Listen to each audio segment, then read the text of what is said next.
The last thing I heard before my phone went silent was a song I didn't recognize and her laughter echoing into the night. High-pitched, wild, drunk. Then her voice. "It's over between us, Lars." A pause. You knew this was coming. And then, laughter again. Hers. Followed by someone else's. A guy. And just like that, the line dropped. No goodbye. No explanation. Just wind, bass, and humiliation. I was standing in the laundry room, the one I remodeled by hand last year, with a basket of damp towels I never got around to folding because I froze. Just froze, like my brain couldn't compute the moment. I remember my thumb trembling over the redial button. I didn't press it. Not right away. I sat down on the floor, between the dryer and a half-empty bottle of dog shampoo, and let my own voicemail ring in my ears like a countdown to nothingness. My wife called me from her bachelorette party to end our marriage. Who does that? I wasn't even mad. I was humiliated. Hollowed out. Like I was a joke I hadn't caught the punchline of yet. I didn't sleep that night. I sat on the floor like a forgotten object until morning light painted everything in that awful color. The one that makes you realize the nightmare was real, and now you have to live with it. I texted her. "Callie, what was that last night? Was that real?" No reply. I called. Voicemail. I texted again. "Is this a joke? Tell me this is a joke." Voicemail.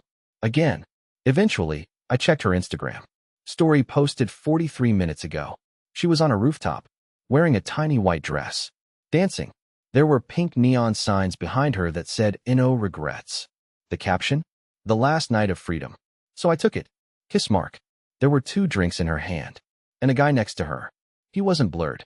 He wasn't just some guy. He was looking directly at the camera with his arm around her waist, smirking like he knew me and pitied me at the same time. My chest felt like it was folding in on itself, like grief and shame had punched a hole in me. But I didn't scream. I didn't cry. I just stood up, put the towels back in the washer because they smelled weird, and started packing a bag. Not mine. Hers. I took everything she owned. The dresses she said I didn't deserve to see her in. The shoes I worked overtime to buy her. The gifts I gave her that were sweet but not her taste. And I put them in the spare room. Then I changed the locks. I didn't want revenge. I wanted distance. But when she came back 3 days later, without warning, without apology, and found what I'd done, she didn't yell. She didn't throw things. She dropped her phone, grabbed my arm, and whispered like someone begging for their life. "Please, Lars, don't do this." And that was the first time I realized she thought she had the right to panic. Callie wasn't supposed to come home until Tuesday. Her flight itinerary was in my inbox. But there she was, standing in the front doorway Sunday evening, still in that white dress from the rooftop party, makeup faded, sandals crooked on her feet like she hadn't planned to walk this far. She looked around the house like she didn't recognize it, like every corner had betrayed her in some way. The couch was still there. The dog bowl was still full, but the house felt empty. Her toothbrush was gone. Her fuzzy robe, the one she never washed because it smelled like sleep, was folded on the guest bed. Every framed photo of us, pulled down. Not smashed. Not thrown. Just removed. Like someone erasing themselves gently. Her voice cracked when she asked, "What is this?" I didn't answer. I didn't trust myself to speak. She walked through the living room slowly, like someone moving through a museum exhibit of her own life. She ran her hand along the TV console, stopped at the wall where our wedding photo used to hang. Just a pale square of dustless paint left behind. Then she turned and saw the spare room door was open. Her luggage was inside. Everything she owned, neatly packed. I even zipped her laptop bag and left her passport on top. No notes. No passive-aggressive messages. Just a clean severance. I was standing by the kitchen island, staring at the sink. I could feel her behind me, could practically hear her chest rise before she said it. "Lars, please, don't do this." That's when she started to cry. It wasn't loud. It wasn't theatrical. It was worse, quiet, trembling, like someone realizing they'd just stepped off a cliff and expected wings that didn't exist. I finally turned around. "You ended it," I said. My voice didn't even sound like mine. It was thin, stripped of everything but exhaustion. Her mascara had turned to shadow beneath her eyes. She looked tired. Not party tired, soul tired. "That was a joke," she whispered. "We were all drinking." I didn't mean it. I pulled out my phone, opened her story from last night, pressed play. Callie laughing, swaying, arm in arm with the guy on the rooftop. Her voice slurred but clear. "It's over between us, Lars. You knew this was coming." Then she kissed him on the cheek. Right there, in front of everyone. No filters. No second guesses. I turned the phone toward her. "Is that a joke too?" She looked away. I wanted her to scream. To get defensive. To lie boldly. I could have worked with that. Anger is something. But this silence was the confession I didn't ask for, but got anyway. She walked past me, slow and broken, and sat down on the armrest of the couch, like she was afraid the furniture wouldn't let her stay. "I didn't sleep with him," she said. I didn't ask, but she said it like it was supposed to fix everything. Then came the part one didn't expect. She looked up at me and asked, "Did you tell anyone?" I blinked. "Is that what you care about?" I asked. "Who knows?" Her shoulders dropped, like she'd just realized she said the wrong thing. Again, but it was too late, because I had told someone. Not family, not friends. I told her father. And if you think that's where the real damage ends, it's not. Because her father had been keeping secrets of his own. And once I opened that door, I wasn't the only one who wanted her out of this house. Callie didn't know I'd called her father the morning after she hung up on me from that rooftop in Arizona. I didn't do it out of spite or to expose her. Honestly, I didn't even know what I was hoping to accomplish. Maybe I just wanted someone to hear me before I disappeared into the silence she left me in. Arthur, her dad, picked up on the second ring. I hadn't spoken to him in over 8 months. Last time we saw each other, it was at Thanksgiving, when Callie was already acting strange, drinking too much wine and joking loudly about how boring marriage makes people. Back then, I just smiled through it and hoped she'd come around. But that morning, I didn't even get through my full sentence before Arthur cut me off with a long exhale. I told him I was worried, that she said something strange to me from Scottsdale, and before I could even explain what, he said, "What did she do now?" Not in anger, not even in surprise, just fatigue, like he'd been waiting for a moment like this to come around again. I sat there, stunned. All I could say was, "She called me at 1 in the morning and told me our marriage was over." She was laughing. There was a guy beside her. Then she hung up. He was silent for a full 10 seconds. Then, with a quiet voice, he asked me something that stuck with me like a splinter in my spine. "Lars, do you want me to come get her?" It sounded absurd at first, like she was some wild animal who needed to be captured and brought back home. But the more I sat with that question, the more I realized what it meant. Arthur wasn't surprised. He wasn't outraged. He was prepared. And that scared me more than anything Callie had done. I didn't know what skeletons lived in their family closet, but suddenly I wasn't sure I'd ever known my wife at all. When I told him no, that she hadn't come home yet, that I didn't even know if she would, he sighed again and said, "If she does, don't let her talk you into forgiving her. She knows how to cry on command, Lars. She's done it before." That last part, that's what gutted me. She's done it before. I wanted to ask what he meant, but something in his tone told me he'd already said too much. He didn't offer details, just a short "good luck," and hung up. No comfort, no fatherly wisdom, just a quiet warning disguised as concern. Now, hours later, she was sitting in our living room, staring at her packed bags and acting like I was the villain in this story. The girl who'd told the internet she was taking her last night of freedom now sat with tears on her cheeks, begging me not to make a scene. She didn't ask what her father said. I'm not even sure she knew I'd reached out to him. But I did see something shift in her when I mentioned his name. Her shoulders stiffened. Her face dropped just a little. She wasn't expecting that move. She thought I'd sulk in silence, maybe beg her to stay, give her room to spin a story. But I didn't do that. Instead, I said something I hadn't rehearsed, hadn't planned, but felt necessary. "Call him." She blinked. "What? Call your dad? Right now? Put it on speaker." She shook her head instantly, and I swear her hands started trembling. "Why? What are you trying to prove?" "That you're not afraid of whatever he might say." "I'm not afraid," she said too quickly. "I just don't see the point in dragging him into this." "But you already did," I replied, walking past her and grabbing my keys. "The second you made our marriage public entertainment on your Instagram, you made it everyone's business." I opened the front door. "Where are you going?" she asked, standing now, her voice climbing back into that sharpness I remembered from our worst arguments. "To get answers," I said, "because apparently everyone but me already knows who the hell I married." Then I shut the door and left her standing there, alone, in the quietest house she'd ever been in. But what I found when I got to Arthur's place, that changed the entire game. Because Arthur didn't just have a secret about her. He had proof, and he'd been waiting for someone, anyone, to finally ask for it. Arthur lived in a ranch-style house about 20 minutes from us, tucked behind a cracked road lined with oak trees and rusting mailboxes. His place always looked like it belonged to someone who had retired from life entirely. Unmowed grass, dusty porch, wind chimes that hadn't chimed in years.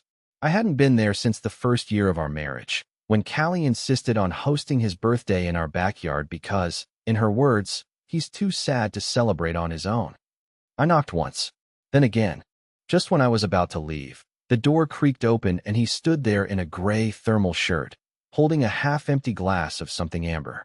He looked older than I remembered, more hollow around the eyes, like the years had pressed their thumbs against his face and kept pushing. He didn't ask why I came. He just stepped aside and said, "Come in."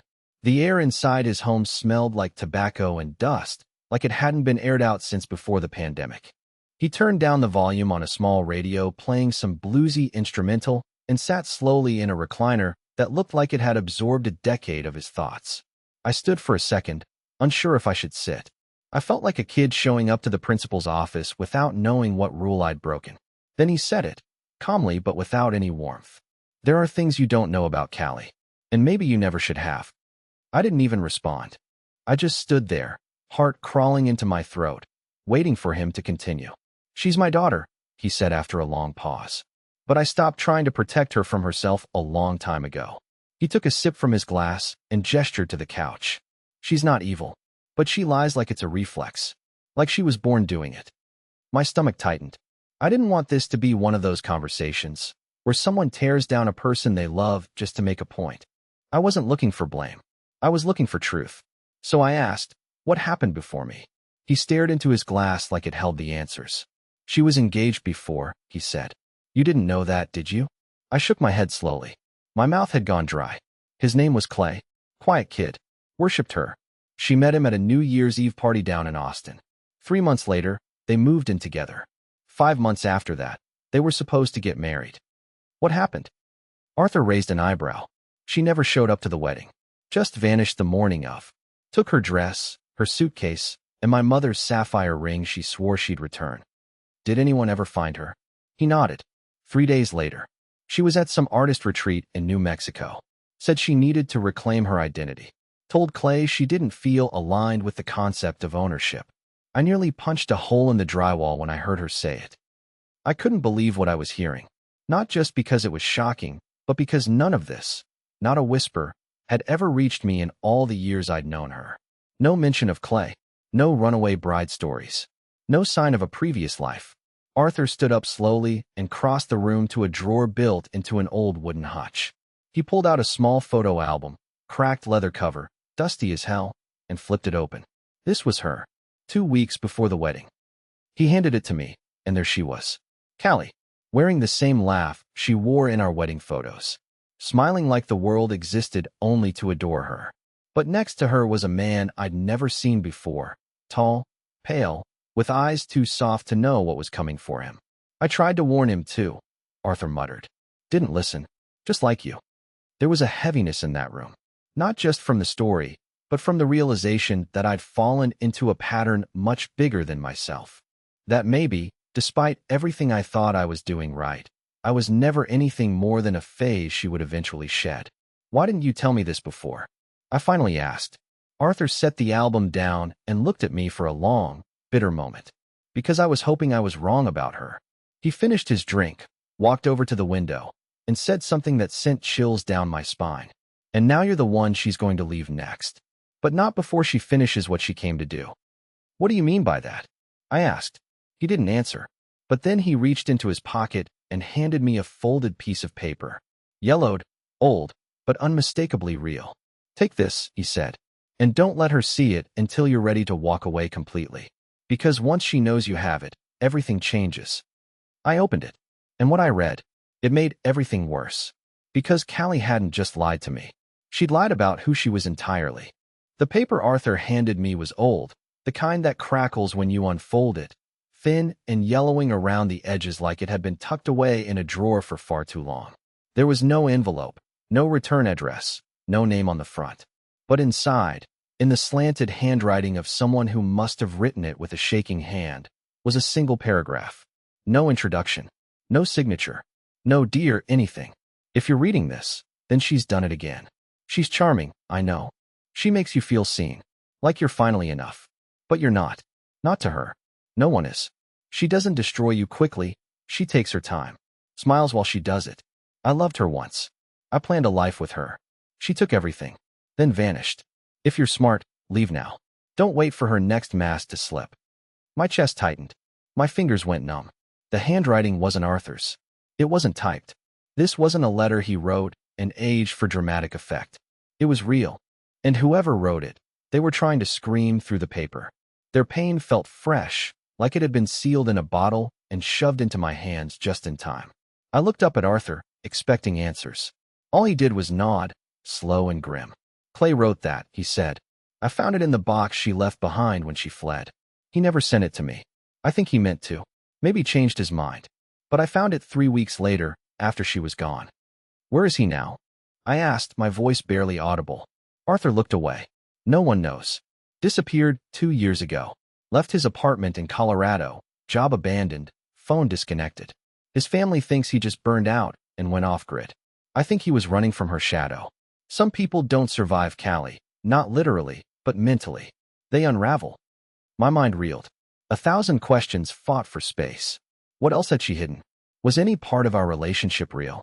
Was I just another phase, another experiment for her to dissect and discard? Still, some part of me, the broken, desperate part, wanted proof. Hard, undeniable proof that this wasn't just a tragic ex's paranoia. That Callie wasn't just misunderstood or messy or impulsive, but something worse. Something dangerous. I need to know more, I said finally. Not just about Clay. About her. The whole truth. Arthur seemed to hesitate. For the first time since I'd arrived, he looked unsure. Nervous. Like whatever came next had weight he wasn't sure I could carry. You remember her cousin Jessamine? He asked. I shook my head. I don't think I ever met her. You wouldn't have. She's been overseas the past few years. But she and Callie were close once. Thick as thieves. Until something happened between them. Something bad. Jessamine moved to Croatia and cut ties with the entire family. What happened? Arthur didn't speak. He just walked across the room and opened a small wooden chest near the hallway. Inside was a stack of photos and paper-clipped letters. He pulled out a torn envelope and a single-page note written in a different hand, smaller, tighter. He handed it to me. It wasn't a letter this time. It was a list. At the top, one word, history. Beneath it were names. Not full names, just first names and cities. Clay, Austin. Marina, Asheville. Tobias, Reno. Rhett, Spokane. Micah, Knoxville. 10 in total. All men, except for one. I looked up, confused. What is this? Arthur sat down again, a weight settling into his shoulders. People who were with her. People who vanished. Lost jobs. Lost homes. Lost everything. Each name has a story. A moment where she entered, lit a fire, and left them picking up ashes. I gripped the list tighter. Why hasn't anyone come forward? He gave a bitter smile. Because she doesn't do anything illegal. She doesn't rob them. She doesn't attack them. She just breaks them. Carefully. Completely. And they don't even realize it's happening until they're hollow. I sat there, that list burning in my hand, thinking about how I'd watched Callie cry on our anniversary because I forgot to post about her on Instagram. How she once told me that emotional neglect is abuse too, because I didn't get her oat milk. How she had a way of making every apology feel like an accusation. It all started clicking into place. I stood. I have to go? Arthur raised an eyebrow. You sure you're ready for whatever comes next? I didn't answer. Because the truth is, I wasn't. But I also knew one thing. I couldn't go back into that house and look her in the eye without knowing what her next move would be. Because if Clay was right, if that letter was real, then I had already been chosen as her next unraveling. And I had no idea how close I was to the edge. By the time I got back home, the sky had turned that weird grayish purple that comes right before a thunderstorm. The kind of sky that feels like it's holding its breath. My keys jangled louder than they should have as I unlocked the front door. I half expected Callie to be gone, bags taken, silence left behind like a clean break. But the moment I pushed the door open, I knew something was off. The lights were on. All of them. Not just in the living room, but the hallway, kitchen, bedroom, even the garage. That was the first sign. The second? Elmer, our old dachshund, was locked in the bathroom, scratching softly against the door like someone had shoved him in there to keep him quiet. The third sign stopped me cold. My laptop was open on the kitchen counter. Not in sleep mode. Not closed like I always left it. Open. Awake. And someone had typed something into an email draft.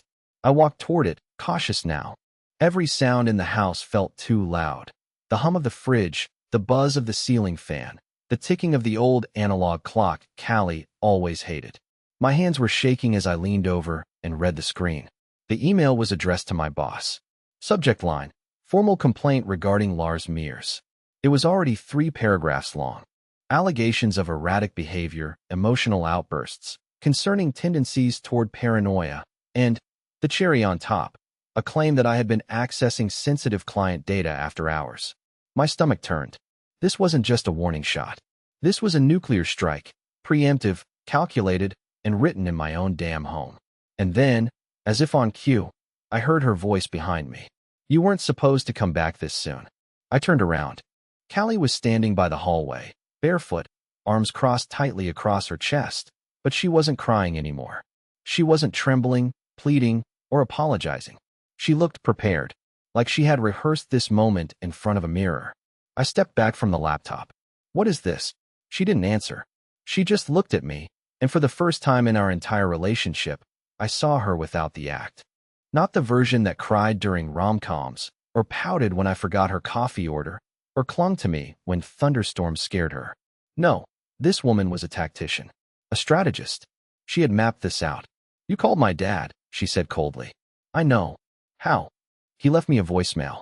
Said you came by, asked questions, dug up old stuff. He was furious. No, I said. He wasn't. That rattled her, just a flicker. Barely visible, but I saw it. A crack in the wall. I nodded toward the laptop. So this is your move? Get me fired? Tank my reputation before I can say a word? Callie didn't flinch. You think you're the first person to paint me as the villain, Lars? You think people don't believe me when I say I'm the one who lived with someone unstable? You already looked fragile. You cried over burnt toast. You begged for affection like it was a prize. All I have to do is tilt the story. Her words hit like ice water down my spine. But still, I said nothing. Because something in me, something small but loud, told me if I stayed calm, really calm, she'd reveal more. And she did. You were supposed to just let go, she continued, stepping toward me now. Take the hint. Let me go on my trip, come back, say we drifted apart, clean break. But no, you had to push. You had to go looking. I took a slow breath. What happened to Clay? She stopped. Her jaw tightened. Just for a second. And that was all I needed. Does anyone else know? I asked. Callie blinked. Know what? That you've done this before. That there's a pattern. That there's a list. Her lips parted like she was about to speak, to deny it, maybe. But then she did something worse. She smiled. You're not the first to make a list, Lars. You won't be the last. It wasn't a threat. It was a confession. I stepped back. My legs felt unsteady. She moved toward the laptop, hovered over the keyboard, then slowly, deliberately, hit delete. The email vanished. Then she turned back to me. Her expression had softened again. The performance resumed. I can still fix this, she whispered. If you stop. If you stop digging. I didn't answer. I walked past her, into the hallway, and locked myself in the bedroom. My heart was thudding so loud I could barely think. Because now I knew. I was not in a marriage. I was in a chess match, and Callie had been playing 10 moves ahead this entire time. I didn't sleep that night. Not even for a minute. I stayed on top of the covers in the locked bedroom. Elmer curled beside me, listening for every creak in the floor, every opening and closing of a drawer outside. My heart wasn't racing like it had been earlier. No, it had settled into something calmer. Colder. Not fear. Not panic. Just clarity. I had spent the last year of my life unraveling slowly under her thumb, like a sweater tugged at one thread at a time. At first, it was the small criticisms, the mood swings. Then came the passive threats, veiled hints that I was too sensitive, too emotional, too unstable. And now, Watching her try to frame me as professionally dangerous and mentally fragile, I saw the pattern for what it was, a system, a design. She wasn't out of control. She was in total control. Always had been. And that meant I had to stop trying to win her back and start protecting myself from whatever she had planned next. So I began to record. Not out of revenge. Not because I wanted to post it or expose her to the world, but because I had no choice. Because if she was willing to draft lies to my employer, then she was capable of things I hadn't even imagined yet. And the only advantage I had left, the only armor I could wear, was the truth. By morning, I had 3 hours of quiet audio. The sound of her pacing outside the bedroom, making phone calls I couldn't hear. One of them was to her sister, I think. I caught a few words through the door. No, I've got it handled. He's starting to spiral. I don't know, maybe Tuesday? Later that day, I emerged. She was in the kitchen, sipping coffee like nothing had happened. She didn't flinch when she saw me. She didn't ask why I locked the door. She just offered a tired smile and said, "I'm glad you're not being dramatic anymore." And I, God help me, smiled back. Not because I meant it. Because I needed her to believe it. We spent that entire day in silence. She watched TV. I stayed near the windows. She made a smoothie around noon, whistled while she did it, and then texted someone she wouldn't name. I pretended not to look. But every glance she took at her phone, every shift in tone, every fake sigh, I was storing it like evidence in a vault. Then, around 5:30 p.m., she opened a bottle of wine and said, with that smooth, rehearsed cadence, "We should talk." I sat across from her at the dining table, phone quietly recording from inside my hoodie pocket. She started slow. Said she felt cornered. Said she didn't mean to hurt me. Said she wanted to work through things, but that I needed to accept how damaged I'd become lately. She used that word, damaged, like she was reading from a script, like she wanted to plant the seed. "I think we should do therapy," she continued, "but with a professional who can also assess what's going on with you. Someone who can maybe help me understand the depth of your trust issues." It was brilliant, diabolical. She was laying the groundwork, not for healing, but for control. If I agreed, I'd be validating her claims. If I refused, I'd seem defensive. And in either case, she could continue building the narrative that I was the unhinged one. It wasn't a conversation. It was a deposition. So I nodded, slowly. "Maybe you're right." That surprised her. Her brow twitched. "Really?" "Yeah," I said, calm as still water. "I think it would help a lot if someone unbiased listened to both of us." She relaxed. Just enough. And then I asked softly, "So, what should we tell them about Clay?" Her hand froze halfway to her glass. Silence. I let it linger, then added, "Or should I let your dad explain that part?" She stood up. Not abruptly. Not in fury. In silence. She left her wine on the table, walked out of the room, and closed the bedroom door behind her. Locked it. This time, she was the one hiding. I didn't follow. Because I had what I needed. Not just the letter. Not just the audio. But something else. Something harder to fake. Her fear. I could feel it in the way she didn't yell. In the way she didn't fight back. Callie had been playing offense from the beginning. And now, for the first time, she didn't know what I was planning next. And that terrified her. But here's the thing. I still had no idea how far she was willing to go if cornered. And the truth? I was about to find out. That night, I didn't sleep. Again, but it wasn't like before. The knots in my stomach had loosened. My thoughts weren't racing. There was just this deep, calm clarity. Like I had finally climbed out of the fog I'd been living in for years and was now standing on the other side, seeing everything for what it was. Not tragic, not even cruel, but finished. Callie stayed behind the locked bedroom door all night. She didn't speak, didn't text, didn't come out for water. The house was silent except for the occasional creak of floorboards and Elmer's old sighs as he shifted beside me. By morning, I'd already packed the last of my things. Not with anger. Not with chaos. I folded shirts. Zipped duffels. Left her laptop exactly where she left mine. I didn't touch a single one of her things. I didn't erase photos. I didn't send the recordings. I didn't need revenge. I just needed peace. I left her a letter.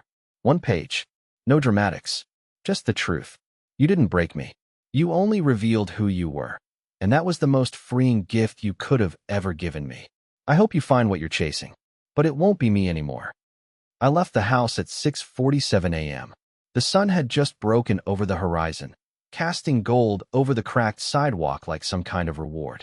I drove without music, just the sound of tires on asphalt and the beating of my own heart. Steady now. 3 weeks later, I was living in a small, furnished apartment 2 towns over.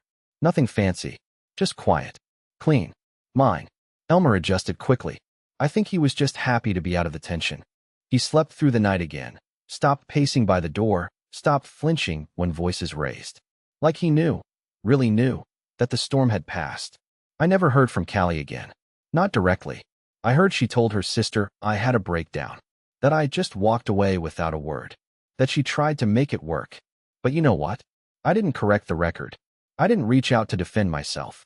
I didn't send Arthur the recordings, or expose her to the names on that list, or post her story online. Because something better happened instead. I rebuilt, piece by piece, week by week. I started running again, cooking again, reading books without stopping to reread the same paragraph 10 times. I stopped checking my phone every 5 minutes. I started laughing, real, ugly, honest laughing, over dumb things like a burnt grilled cheese or a pigeon stealing someone's hot dog at the park. And one night, maybe a month and a half after I left, I met someone. Not the one. Not a perfect stranger. Just a woman in line at a bookstore who complimented my shirt and then laughed when I admitted I spilled ketchup on it earlier that day. Her name was Paige. She was normal, funny, kind. No games. We got coffee. Then again. And slowly, I remembered what it was like to be liked without being studied. I told her the truth eventually. Not everything, but enough. She said, "Sounds like you loved her." I nodded. "Then it wasn't wasted," she said. "It just ran out." And in that moment, I felt it. The final crack, the last splinter of pain sliding out of me like a thorn I didn't know I was still carrying. Callie didn't get to write my ending. She tried to make me a ghost in my own life. But instead, I became a man who survived her. And that was more than enough.